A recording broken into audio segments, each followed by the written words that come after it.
Good morning, students. How are you all? Hope you all are doing good. Okay, welcome back to our lesson Human Resource Management.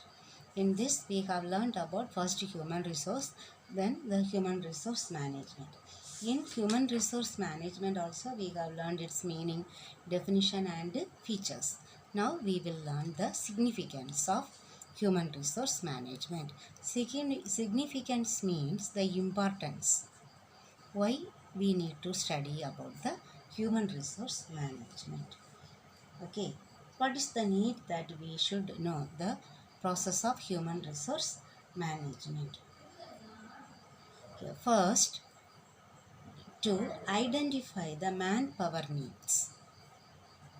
To identify the manpower needs.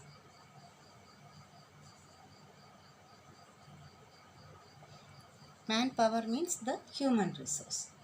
Understand that we should determine or we should identify the requirement of manpower. That is very important in an organization. Because why? Because that investment in what we spend in manpower is a great investment. Okay, so first they should identify the number of employees required.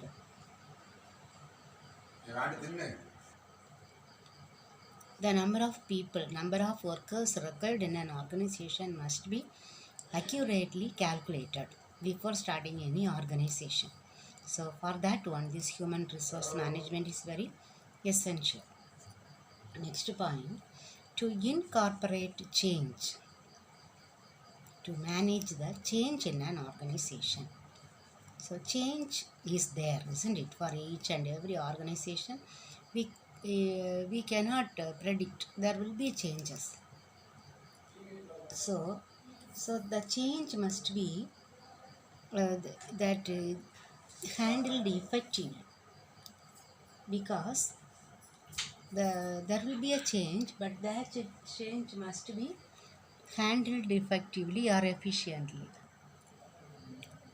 so that any change may occur, but that change should do some good. It must be handled effectively by the human resource management. Then, to ensure the correct requirement of manpower. Correct requirement of manpower. So it is related to the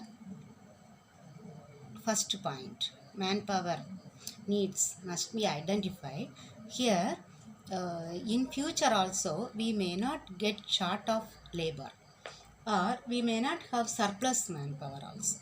So they have to ensure that management only should predict the future. So in future also they may not have any shortage or surplus of manpower.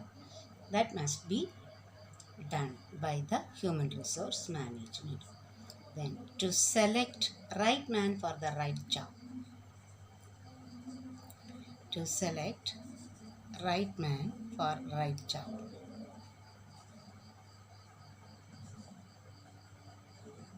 So the correct requirement must be made.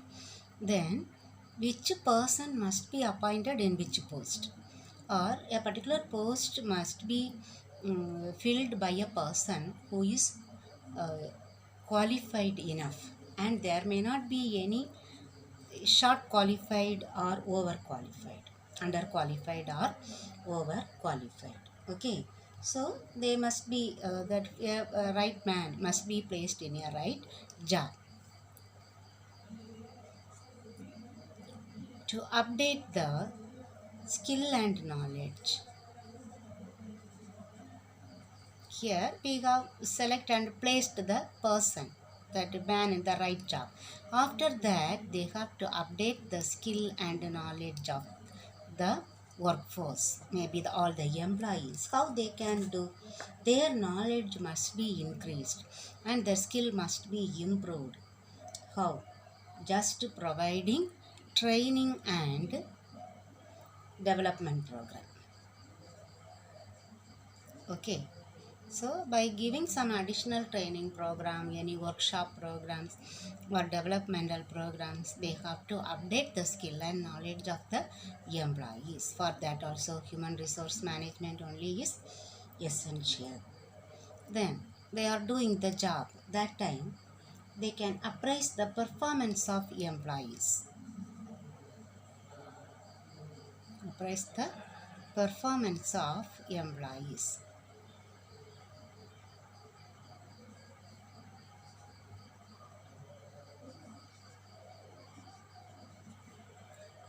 They are placed, then their skill must be improved by giving training and development program.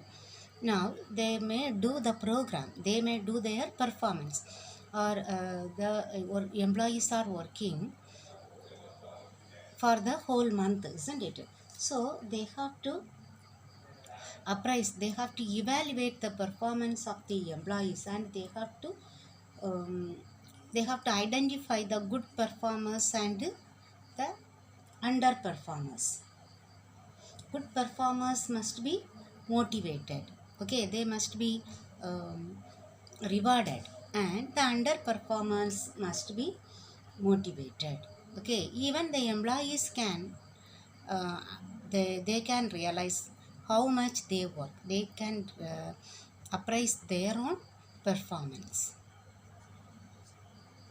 Then to improve competitive advantage,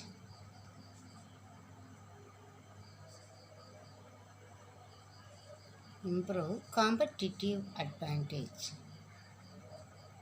that is main nowadays, because almost all companies they suffer from this competition, isn't it? Only with the competent and efficient employees they can survive in the competitive world. Otherwise in the globalized market they cannot survive, understand, they cannot gain more. If there is the performers, good performers are there, more the performers, more the growth of the organization, okay. So the in order to survive in the competitive world, the employees, those who have been appointed, must be good performers, okay. They must be competitive and they must be capable of doing any kind of work, okay. Then to provide incentive and bonus, to provide incentive and bonus to best performers.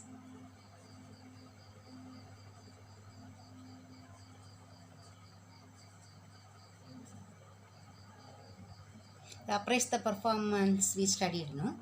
So now if any employees, many employees will be doing sincerely and dedicatively more work, so those best performers, the best performers must be provided some incentive or bonus or any type of incentives, okay. Fringe benefits many are there, either financially, non-financially, they can be motivated, okay.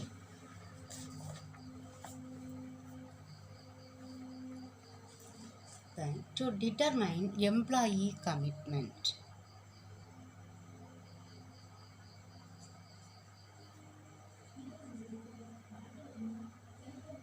to determine employee commitment.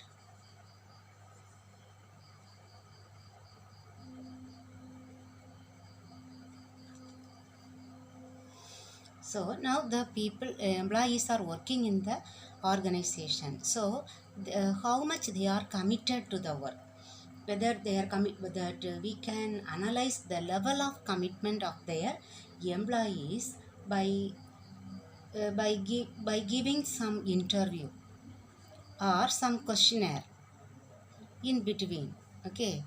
Just to answer some questions we can select and we can give those questionnaires to the employees to fill them, whether they are satisfied with the salary, or whether work that environment is good, whether they like to work in the same organization for many years, like that they may give some questions to the people to fill them, either to give a tick mark, okay.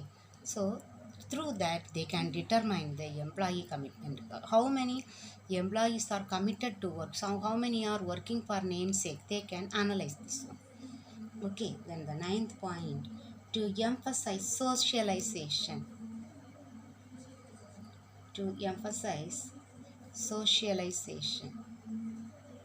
We know human beings are social animals, social beings. So, whether they are satisfied with the working conditions, okay, whether the employees are satisfied with the working conditions, or whether they feel comfort to work in the same organization, or whether they have good relationship with the that managers or the very lower level workers, all must have a cordial relation. Understand? Everybody should that love each other. That means they may not rule over the other one. So that may be because of love and affection. Okay, must be there. They have, in order to only if all these people work together cordially, the cordial relation is there between these people only, they can achieve the organization's goal. Otherwise, it may not be possible. Okay, so to emphasize socialization, social uh, behavior of all the people, those who are working in the organization. Then to promote favorable employee attitude. Favorable employee attitude.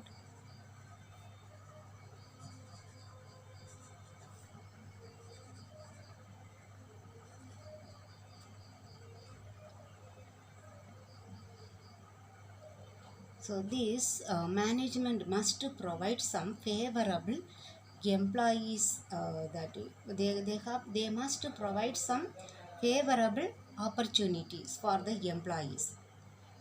Okay, if they find some difficulties that must be faced by the management, either giving them some, if there is a problem, one they can pass one resolution, what should be done, what should not be done, or if somebody is in mental disturbance, they can be given some counseling.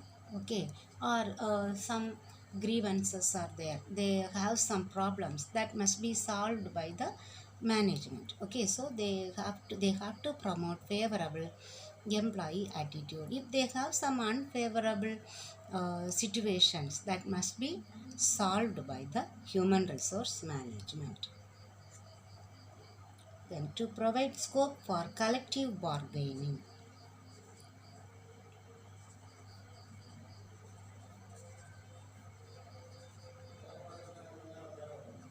Collective bargaining. So here collective bargaining means if there is some grievance, we say in factories or industries there will be a union. Their grievances, their problems must be solved through these unions only. So the political parties, that CITU, CITU, then that is the Communist Party. Okay, then Congress Party union will be there. Okay, so through this collective bargaining, they can find some solution. Early solutions can be found out for any problems. Okay, that can also be done. So the management will talk to the union, and the unions will be talking for the betterment of the employees. Okay, all these are the significance of human resource management. Next one, functions of human resource management.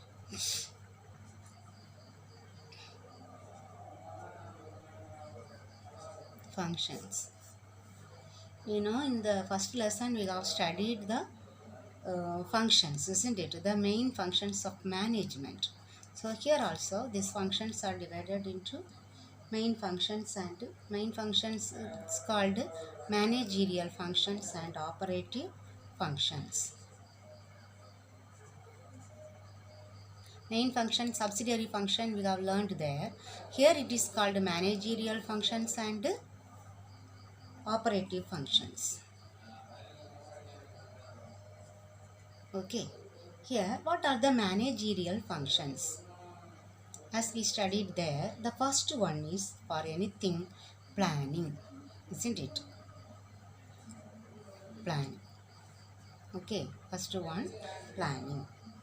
What is planning? You have to think about the human resource. So, keeping in mind the human resource only, what they will plan. So, first we know what is planning. Deciding in advance what is to be done and how it is to be done and who has to do it, isn't it? That is called planning. Who has to do and what should be done, when, where, how it should be done. Okay, that is called planning.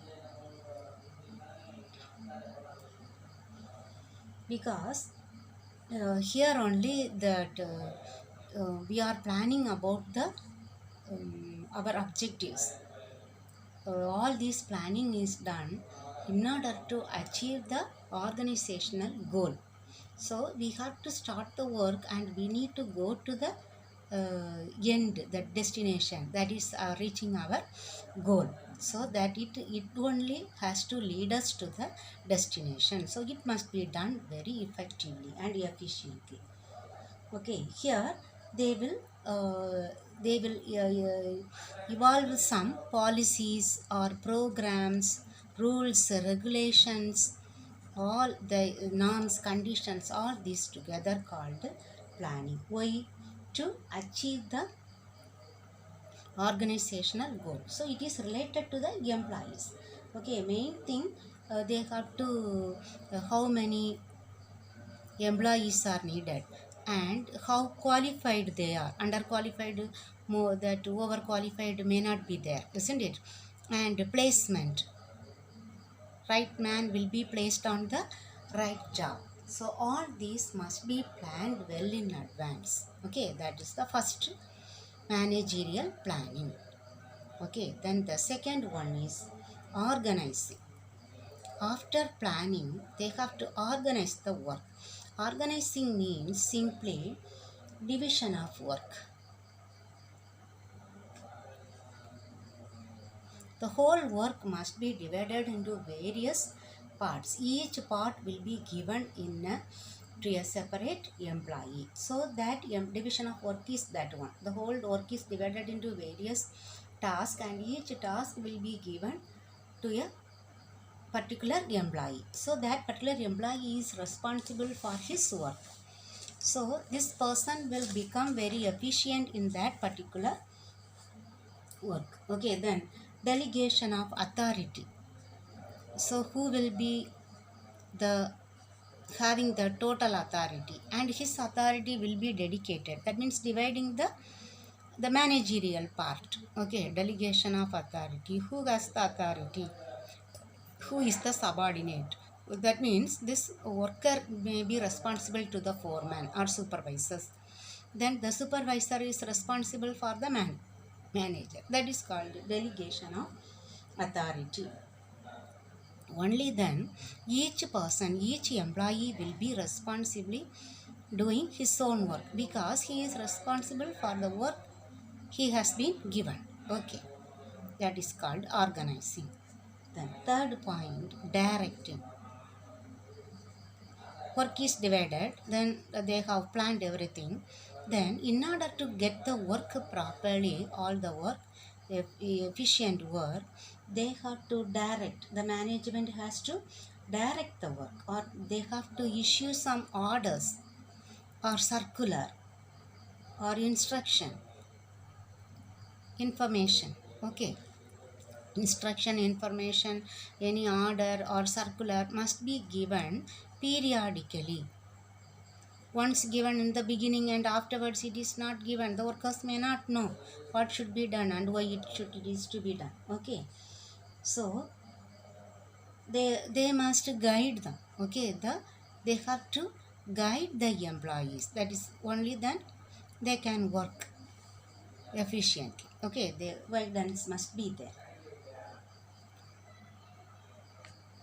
Then the fourth one, controlling. Controlling is very important because the workers will do efficiently, but the management has to come. They have already set the plan, isn't it?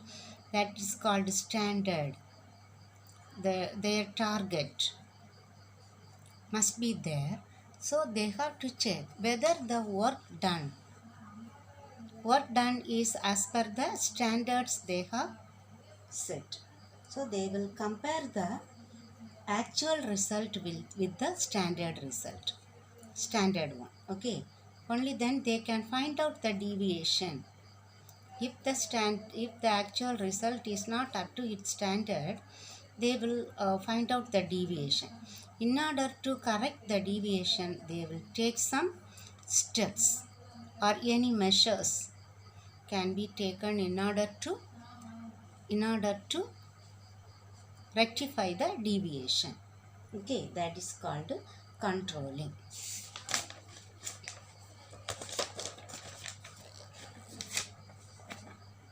So these are the four managerial functions. Now we will learn the operating functions.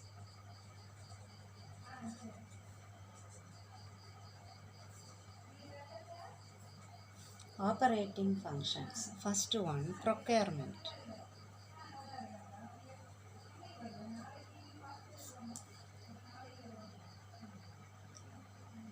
Here, the beginning operating functions, beginning what they have to operate. Okay, that one they have to first job analysis. They have to analyze the job, which type of job, which type of qualified people needed, how many number of people needed, all this on job analysis. Then planning means about the appointment of the employees. Okay, then they have to recruit the persons, recruitment. Okay, recruitment, they will apply for a recruitment board is there, no TRB and all we say recruitment. Then selection. Before that we will learn this as a lesson, full lesson. Okay, recruitment, selection, placement, the beginning work. Okay, then transfer, then promotion, how they will give promotion. If you have attained the target, they will do, or transfer, mutual transfer, or as per their that proper location of the people's house they can give the transfer. So all these must be analyzed in the procurement. The next operative function is development. When the employees are in war, what are the developmental programs they have to take? That they are the performance appraisal, then they will give some training or any other executive development. So any other organizational developments they can do. Okay, many developmental activities can be done. Then compensation. So here they deal with that compensation means they give salary or wages. So we can say wage and salary administration. They may give some incentives or bonus. So incentives, bonus, then any other benefits they give in order to motivate the performers, good performance. They any other health care, medical care they may provide. Okay, any house rent allowance they may give. Okay, or all these will come under this heading compensation in order to get the best performance. Okay, now retention. All the workers, those who are working in the organization must be there for a long period of time. That is called retention. There may not be frequent labor turnover. Labor turnover means frequently the employees may not quit from the organization. So integration must be there that they can do through health and safety or welfare activities. Okay, health and safety, they can provide. If they feel sick, they must be provided free medicine. Okay, in that way. Okay, then any other job satisfaction must be there.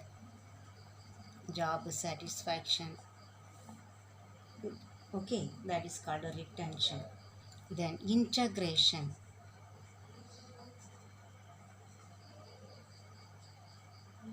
Integration, we know. So all the activities of the organization must be brought together, integrated together, because each person is contributing towards the goal of the organization. So if one person is not working properly, it affects the goal of the organization. Okay, so they have to integrate all the employees in the organization. Then the last one, maintenance.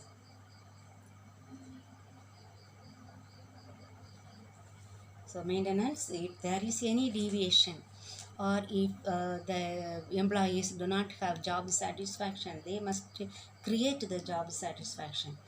Okay, or if job satisfaction is not there, labor turnover will be more. That must be reduced, because the people will quit from the organization. Okay, then again they have to appoint another people. That is very difficult for the human resource management. So they have to do maintenance work. We don't think of the maintenance for the machinery. Here maintenance for the human resource management. Okay, so often that accounting people, whether they work properly, they can conduct audit and development program. Okay, audit and research they can do. So that maintenance must be done for the job satisfaction of the employees. Okay, so we have studied this, completed the lesson. So we will mark the question answers. Human resource is a intangible asset, and human resource management is both science and art. Planning is a pervasive function. Human resource management determines the employer-employee relationship. Then labor turnover is the rate at which employees leave the organization. Then meaning or resource, we have marked human resource management 77, page number 77. Here human resource management 1, then 2 point. Okay, this one and this one, 2 point. Features of human resource management, that we have marked. I think we have marked. Okay, these two characteristics of human resource we have marked. Functions of human resource management also we have marked. Okay, features, functions of human resource management. Yeah, that we now only we have completed. List the functions. All the functions you have to write from here till here. Okay, 2 mark on it. Then term human resource management definition we have marked. Features of human resource. Okay, here in guide you have to mark page number 81. Human resource and human resource management, 2 points they have asked. Then importance of human resource, then functions of human resource management. Here we should mark. Okay, state the function, 3 mark. I think you can mark the only the function one by one down the other you have to mark. Okay, managerial function, number 1 planning, number 2 organizing, 3 directing, 4 controlling. Then operative function, number 1 procurement, development, like that one by one you have to write. Okay, for 3 marks. Then unique features we have marked. Significance, human resource management, today what we have learned. Okay, significance, it is 5 mark question, so at least 5-6 points you have to mark. Okay, here up to 5 they have marked. Okay, 5 you write fully, otherwise you write all the points, then you write 2 or 3 fully. Okay, then elaborate the managerial functions here in this page 8. Okay, all the managerial function, 4 managerial function. Then Same thing, differentiate HR from HRM. Guide 81. Here only they have asked for 2 points. Here all the points they have asked. Then operative function. The last heading. Operative function fully. Okay, 6 points there. So you mark this one. We will start the next lesson tomorrow. Thank you, children. Very good. Thank you very much. Okay.